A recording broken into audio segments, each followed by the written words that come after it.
Estava falando que a gente já pregou quase o capítulo inteiro, o livro inteiro, a respeito dos falsos pastores, a respeito dessa oferta que ele estava pedindo para os coríntios, que ele pediu em 1 Coríntios, em 2 Coríntios, que ele repetiu esse pedido para os irmãos de Jerusalém, quando ele passou um ano depois, hein? Ou ele ia passar um ano depois que ele tinha pedido a primeira vez, porque eles ainda não tinham colaborado. É, como, já, como a gente já viu, os coríntios era uma igreja lá em Coríntios que era bastante, assim, entre aspas, desobediente, hein? Não era, assim, muito piedosa ou fiel, hein? Quer dizer, eles continuavam com os pecados deles, muitos, né? Uns estavam realmente não aí, nem aí, eles seguiam qualquer tipo de falso testemunho, de promessas, um pouquinho como a gente está vivendo no mundo de hoje, né?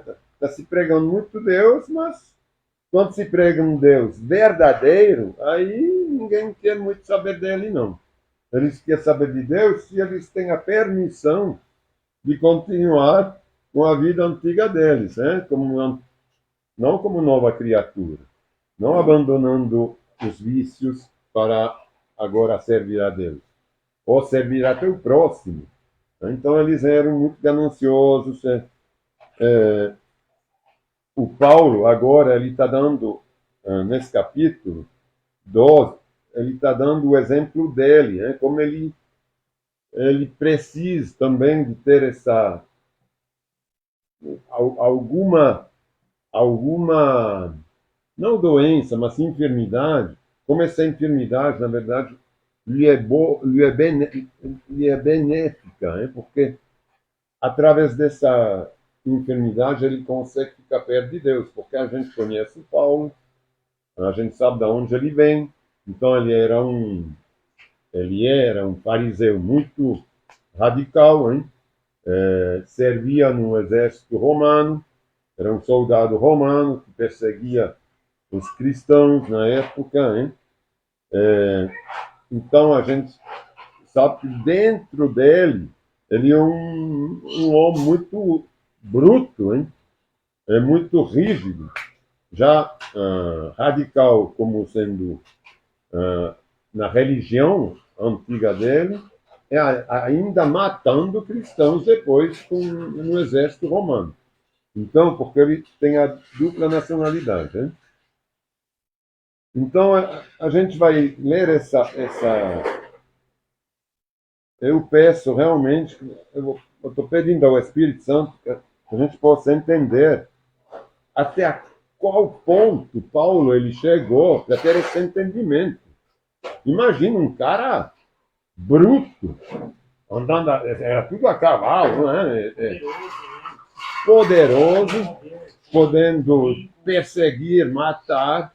Então, para ele falar o que ele vai falar aqui. Então, isso realmente é um exemplo que a gente tem que pegar para quando a gente muda de vida. É por isso que tem muita gente que, infelizmente, não quer largar, como Paulo largou.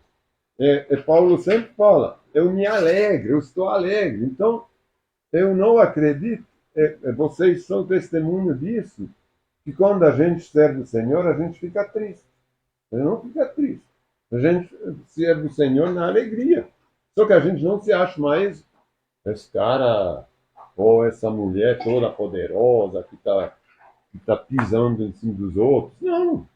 A gente tem a alegria justamente de poder servir, de poder ser justo, de poder ser legal com as pessoas, não? É não pisar. Então, é isso que Paulo nos ensina, primeiramente através de Jesus Cristo. Claro. Então, vamos ler. 2 Coríntios, capítulo 12, versículo 1. É necessário prosseguir com meus motivos de orgulho. Mesmo que isso não me sirva de nada, vou lhes falar agora das visões e revelações que recebi do Senhor. ele está falando, a gente entenda muito bem. Meus motivos de orgulho, a gente está vendo agora, ele não está se orgulhando, não está sendo ganancioso em relação a outros irmãos. Ele está falando, eu tenho motivos de me orgulhar. Mas a gente vai ver agora mesmo que ele não vai o servir, ele não vai o fazer, mas ele teria motivo de se orgulhar. Por quê? Mesmo que isso não me sirva de nada, vou lhes falar agora das visões e revelações que recebi do Senhor. Vamos ver como ele vai falar disso. Conheço um homem em Cristo, ele já fala na terceira pessoa, ou numa pessoa que não é dele, mas é dele que ele está falando. Quando ele fala, conhece um homem em Cristo, é ele, que há 14 anos foi arrebatado ao terceiro céu. Terceiro céu, naquela época, era onde vivia o Senhor. Eu tinha a terra, que era um estado, né, de ar, aqui. Aí tem o segundo, onde tem os demônios. Uns falam que tem, na verdade, o Sheol. Uns outros falam que tem essa terra onde tem o demônio, mas essas são ilustrações. É o terceiro céu, é onde tem vir o Senhor, Jesus, Deus e os anjos. Né? Uns falam que lá é o paraíso. Uns falam que não é o paraíso. Porque eles falam que o paraíso, porque é verdade, né? Dentro da palavra não é muito claro. Né? Fala que vai vir a Nova Jerusalém, é que isso vai ser, na verdade, o paraíso. Né? Então, é que o paraíso era... O Senhor criou um paraíso através do Éden, né, naquela época. Então, esses céus não é muito bem definido, mas a gente entende que o terceiro céu é lá onde vive o Senhor. Ele vai falar. Até o terceiro céu. Se foi no corpo ou fora do corpo, eu já não sei. Só Deus sabe. Somente Deus sabe se foi no corpo ou fora do corpo.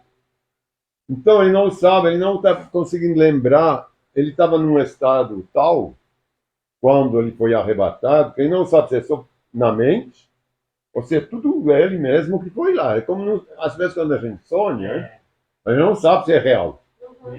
Então é um pouquinho assim. Eu não sei se foi num sonho, assim, na cabeça, ou se eu realmente passei lá, voltei. Ele fala assim, sim, somente Deus sabe se foi no corpo ou fora do corpo. Mas eu sei que tal homem, que é ele mesmo, foi arrebatado ao paraíso e ouviu coisas tão maravilhosas que não podem ser expressas em palavras, coisas que a nenhum homem é permitido relatar. Então, ele está se gloriando agora de ter ido no paraíso, na verdade, né? Que ele foi lá perto do céu, mas que era tão bonito, então que ele nem pode, não lhe é permitido de falar. Então, certamente ele recebeu do Senhor. É difícil explicar. Uma vez eu fiquei tão doente que eu achava que eu achava que eu já tinha partido, na verdade, praticamente. Você vê, eu estava tão ruim com uns 40 de febre lá. Aí eu estava muito bem, mas muito bem. Mas bem, eu estava muito feliz, muito bem, num estado eu já estava, eu vivia com o Senhor. Então são coisas, eu não vi o paraíso, não vi nada disso. Agora, mas eu estava muito bem. Eu entendo que o Paulo, ele devia ter se sentido muito bem, que ele viu coisas fantásticas, que são coisas pessoais, que ninguém, não é para relatar, porque não são coisas bíblicas, não são coisas que Deus quer para que todo mundo saiba. Pessoal dele, entendeu? É por isso que ele fala, isso não me é permitido relatar, porque é uma coisa que ele mostrou a mim. Da experiência desse homem, ele nem fala que é ele, você vê que ele fala desse homem. Eu teria razão de me orgulhar.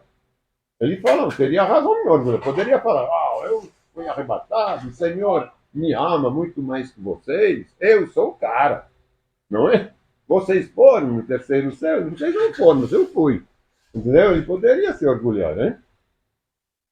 Mas não o farei. Na verdade, minhas fraquezas são minhas são minha única razão de orgulho. De orgulho. Se quisesse me orgulhar, não seria insensato de fazê-lo, pois estaria dizendo a verdade. Ele está falando assim, mesmo que eu quisesse me orgulhar, é difícil entender, né? Do jeito que está. Se eu quisesse me orgulhar, não seria insensato de fazê-lo, pois estaria dizendo a verdade. Então ele poderia muito bem se orgulhar, porque ele não mentiria. É isso que ele quer dizer. Eu diria a pura verdade que eu diria, se eu quisesse. Mas eu não quero me orgulhar. Mas até que poderia, porque é verdade que eu passei. Mas não o farei, pois não quero que ninguém me dê crédito a mim. Porque uma vez que você fala, não, peraí, eu fui até o céu, eu já vi isso, aí o pessoal começa a te seguir. Alguns, né? Você pode se aproveitar disso, vira um tipo de guru, um semideus. Opa, esse aqui tem uma bênção especial. Deus levou ele, então tem que seguir esse cara. Isso não é. Porque não quer que me dê crédito, além do que pode ver em minha vida, além do que vocês podem ver em mim, ou ouvir em minha mensagem, quando fala das boas novas. Não estou falando de mim, estou falando do que ele está falando. Ainda que eu tenha recebido revelações tão maravilhosas, e como a gente vê agora, eu vou citar exemplo, por exemplo, a Ellen White, dos adventistas, o outro lá dos mormons, que eu não me lembro o nome, tantos outros que se chamam de profeta, que falam que receberam revelações, ele fala justamente que não é para fazer, não é? Ele falou, ainda que eu tenha recebido revelações tão maravilhosas, portanto, então ele não quer as falar. Portanto, para evitar que eu me torne arrogante, né, que eu me torne ganancioso, eu sou o tal. Foi-me dado um espinho na carne, um mensageiro de Satanás, para me atormentar e impedir qualquer arrogância. Como é maravilhoso isso. Maravilhoso no bom sentido. Não que seja maravilhoso que ele tenha uma enfermidade, mas como é maravilhoso, como ele sabe reconhecer essa enfermidade, que não vai ser curada. Mas a gente vai ver, eu vou ler, eu não antecipar. Portanto, para evitar que eu me torne arrogante, foi-me dado um espinho na carne, um mensageiro de Satanás, para me atormentar, não é pouca coisa, impedir qualquer arrogância. Em 3 ocasiões, supliquei ao Senhor que o removesse, mas ele disse, minha graça é tudo do que você precisa. Meu poder opera melhor na fraqueza. Agora eu vou falar um pouquinho desse mensageiro da fraqueza. Esse mensageiro de Satanás, a gente sabe que ele está falando de um mensageiro de Satanás, porque tudo que é mal não vem de Deus. Então ele não ia falar, Deus me colocou um castigo, não é? Mas Deus permite, porque onde há Deus, Satanás não pode agir. A gente sabe disso, porque não se mistura, isso aqui é claro, está escrito 50 ou 100 vezes na palavra. Satanás não pode se misturar, a gente é selado, ele reconhece que a gente é de Deus, então ele não pode agir em nós. Mas aqui ele fala que ele tem um mensageiro, que ele tem alguém deu a permissão para que ele não se tornasse arrogante. Então é para o bem dele. Depois ele fala assim, um mensageiro de Satanás para me atormentar, para eu sempre sentir, não uma coisa, peraí, em nome de Jesus agora você não pode me alcançar. Não. Deus permite às vezes que a gente tenha alguma coisa para a gente se lembrar que a gente é ninguém. Isso aqui eu já falei várias vezes. Eu me acho também um pouquinho como Paulo, não na santidade. Mas eu acho que é todo mundo. Sabe? Então, se a gente não tivesse alguma coisa onde a gente pede quase todo dia socorro para o Senhor, sabe? Para poder... por exemplo, não é?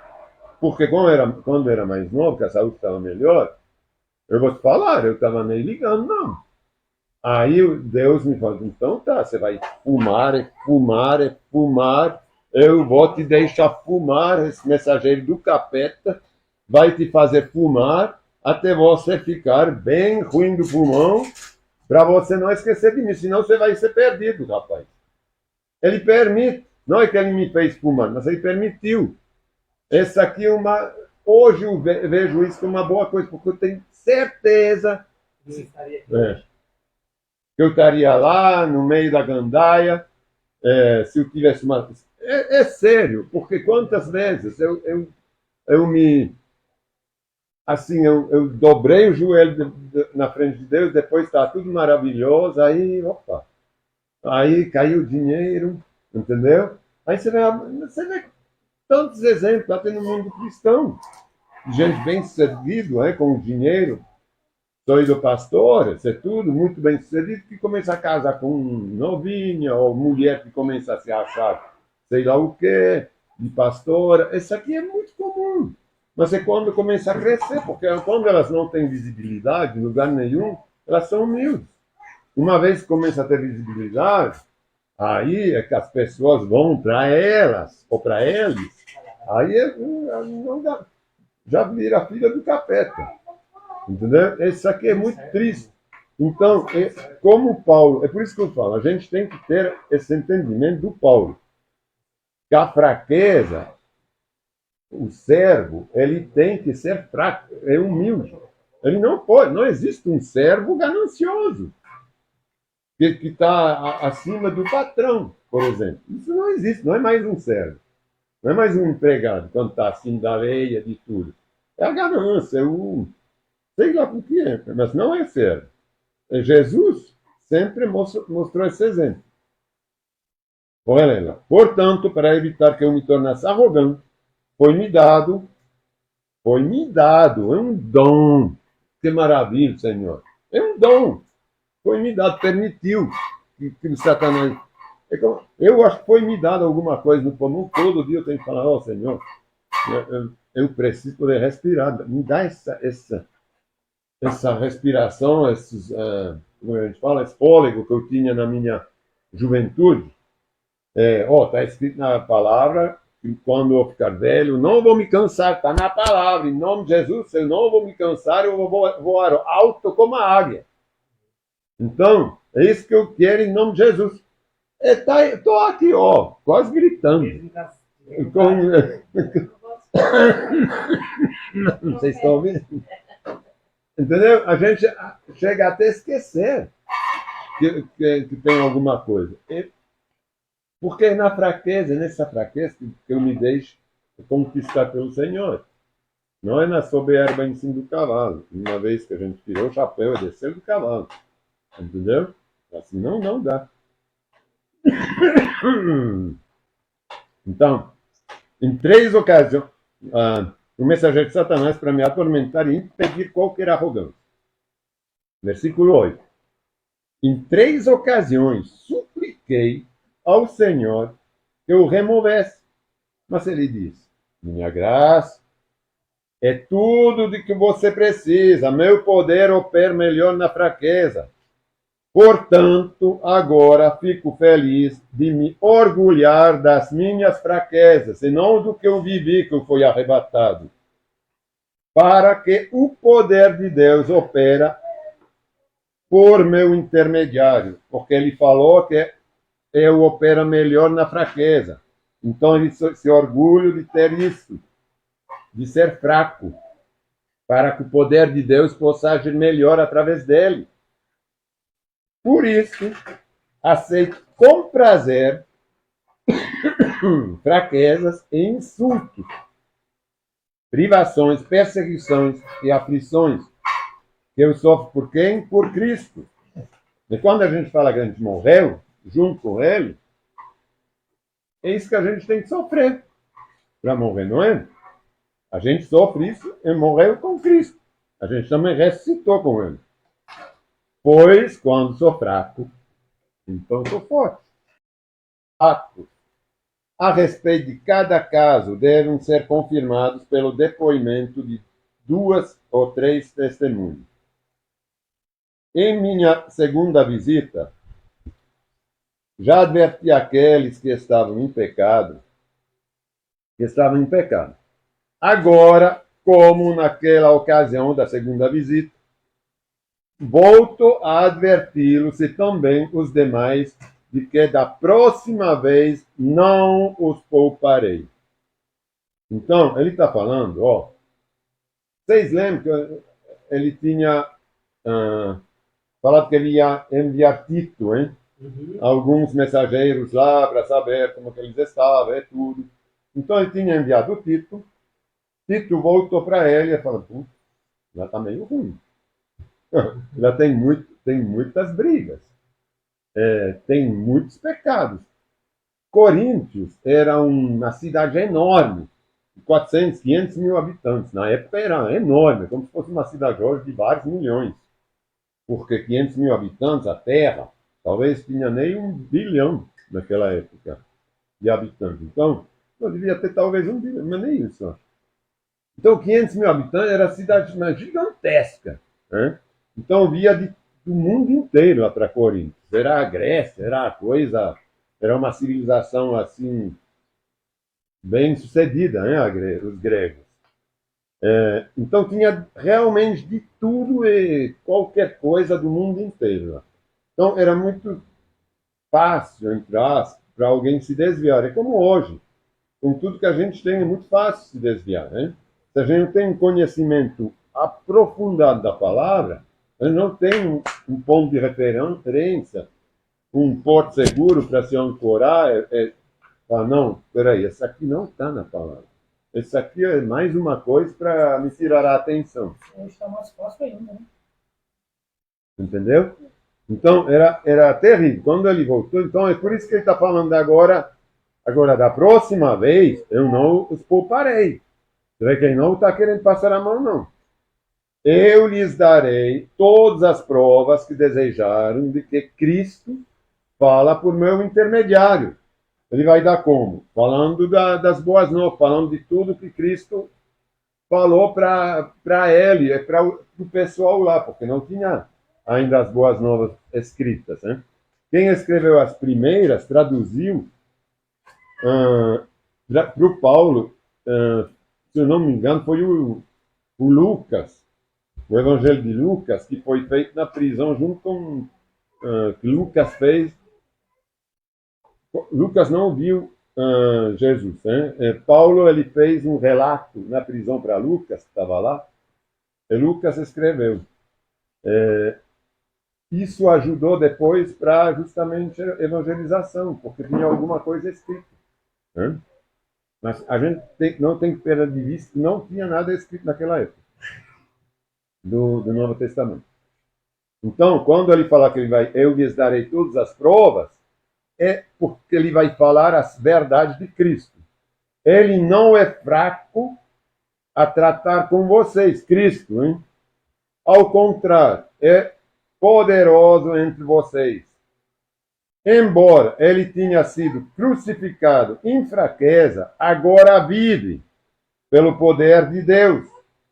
Nós também somos fracos com Cristo, mas quando tratarmos com vocês, estaremos vivos com ele e teremos o poder de Deus. Então, ele fala aqui, eu não vou deixar barato, porque eu estou servindo a Cristo. Cristo foi fraco e foi crucificado, mas agora está com Deus. É poderoso, é ele que manda. A gente tem a sua autoridade, vocês também viram a autoridade de Cristo. Ele estava falando que ele fez milagres lá. Ele estava se justificando, eu não sei se vocês lembram, quando Paulo justificou seu ministério, né, aos Coríntios. Eu tinha pregado isso. Então ele fala, agora, Cristo está lá, à direita de Deus. E a gente vai usar esse poder. Ao contrário, é poderoso entre vocês. Embora ele tenha sido crucificado em fraqueza, agora vive pelo poder de Deus. Nós também somos fracos como Cristo, mas quando tratarmos com vocês, estaremos vivos com ele e teremos o poder de Deus. Versículo 5. Examinem a si mesmo agora. Verifiquem se estão praticando o que afirmam crer. Isso aqui a gente pode fazer a cada momento, a gente. Se examinar é verificar se a gente está praticando o que a gente está falando. Oh, peraí, eu estou falando que eu estou crendo em Jesus, estou fazendo. Eu estou fazendo, estou vivendo isso mesmo. Assim poderão ser aprovados. Certamente sabem que Jesus Cristo está entre vocês. Do contrário, já teriam sido reprovados, né? Já foram reprovados. Então, a gente crê que Jesus Cristo está entre a gente. Porque se tem um que não crê que Jesus está com ele, então ele tem que crer que ele já foi reprovado. Então não adianta. Mas não adianta nada, hein? Minha expectativa é que, uma vez que se examinaram, reconhecem que não fomos reprovados.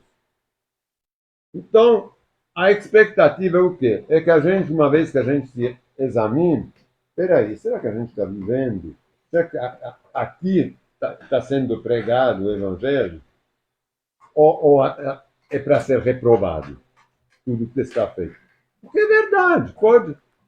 A gente tem que se questionar isso. Ele está pedindo para eles questionar isso. A gente está falando dos Coríntios, vocês têm que se colocar na frente de Deus. Vão examinando. Está sendo pregado o Evangelho, as boas novas. Ficamos alegres quando estamos fracos. Se isso ajudar a mostrar que, na realidade, vocês estão fortes, oramos para que sejam restaurados. É isso que eu falei no início. No versículo 6, né? 8. Pois não podemos resistir à verdade, mas devemos defendê-la sempre. Ficamos alegres, que eu falei, a gente é alegre, mas por quê? Mesmo quando a gente é fraco. A gente não precisa ter riquezas, é tudo, para ser alegre. A gente é alegre de servir a Deus. Se isso ajudar a mostrar que, na realidade, vocês estão fortes, oramos, porque ninguém é alegre quando não é forte. Não é? Quando está no desespero, você não consegue ser alegre. Mas se a gente é alegre porque a gente é fraco, isso demonstra que a gente é forte. Tem que ter o Espírito para entender. Oramos para que sejam restaurados. Escrevo-lhes essas coisas antes de visitá-los, na esperança de que, ao chegar, não preciso tratá-los severamente. Meu desejo é usar a autoridade que o Senhor me deu para fortalecê-los e não para destruí-los. Ele não quer ter autoridade repreendendo as coisas. Não, você não pode fazer isso, vocês estão fazendo tudo errado. Não. Ele quer ter autoridade para fazer crescer, para elogiá-lo. Que maravilha, vocês estão muito unidos, vocês se amam, vocês trabalham um pelo outro.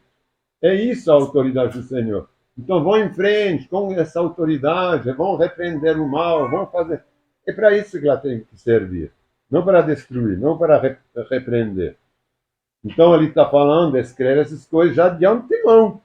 Porque assim você já consegue se corrigir. Antes de eu chegar. Não é? Versículo 11. Irmãos, encerro a minha carta com estas últimas palavras. Alegrem-se, crescem até alcançar a maturidade. Param de tomar leite, de querer ser ensinado. Crescem, é bom, ensino, não é? Tem que, cada um tem que chegar no ponto de começar a falar das boas novas, de ensinar, de divulgar. Encorajam-se mutuamente, vivem em harmonia e paz. Isso são sinais do amor de Deus. Quando os irmãos estão em harmonia e em paz. Então, o Deus de amor e paz estará com vocês. Se o Deus de amor e paz é que os irmãos não vivem em paz e harmonia, Deus não está com eles. É claro, hein? Saudem uns aos outros com um beijo santo. Às vezes tem gente que ri, ou que fala, esquisitas coisas que se não beijam entre homens, sei lá. Mas é bíblico, porque ter esse contato esse abraço, esse beijo, é uma coisa de amor. Mas um amor saudável, santo. Não um amor que é fingido. É difícil dar um beijo para alguém da maneira. Só ajuda, sempre, que consegue fazer isso. Porque quando você beija alguém, ó, vem cá, dá um abraço, um beijo. Tem que ser realmente um filho do capeta para dar um beijo que não seja sincero. Saudem uns aos outros com um beijo santo. Todo o povo santo lhes envia saudações, que a graça do Senhor Jesus Cristo, o amor de Deus e a comunhão com o Espírito Santo sejam com todos vocês. Amém. Amém. É isso que eu quero também, que essa comunhão, esse amor de Deus esteja com todos nós, sempre, não somente um dia de domingo. Eu acho que a gente tem isso. Enquanto a gente consegue ter essa humildade, é por isso que eu falo que quando uma igreja cresce muito, é quase impossível. É mais quando requer dinheiro. É quase impossível ficar na humildade. Automaticamente ela vai deslizar para o mau caminho, para a via larga. É por isso que a gente, uma vez que a gente cresce, é que está começando a dar custo, né? Porque se vem 50 pessoas, o café vai ser escasso, o suco também vai ser escasso, os salgadinhos vão ser escassos. Não vai dar, vai ter que pedir dinheiro. E quando você começa a pedir dinheiro, já não é mais um ministério. Já vira meio que um negócio. Peraí, eu tenho que fazer a contabilidade lá para dar certo. Aí, mas eu estou trabalhando lá já. Então eu vou tirar uma coisa para mim um pouco. Entendeu? Então já vai o desejo. Esse aqui é o sinal que tem que abrir uma segunda, terceira ou quarta igreja. É dividir as coisas. Tem gente que vem de muito longe, aí eles abrem lá. A gente fica sempre pequeno, em todo lugar. É sempre reais, na vida real, é sempre justos, verdadeiros com Cristo. E não com esse negócio de querer construir templo, querer ter iluminação, querer ter sei lá o quê, ventilador bonito. Estou brincando, mas é verdade. O ventilador dá para aguentar. Agora, essa espécie de 10, porque vira grande, eu vou poder pagar? Não vou. Ar-condicionado. Aí vai ter que começar todo esse escárnio de dinheiro, entendeu? Na igreja. Vamos orar. Muito obrigado, Senhor, por essa tua palavra maravilhosa. A gente vê, Senhor, quando a gente quer seguir a tua palavra, não há essa bajulação, não há essas promessas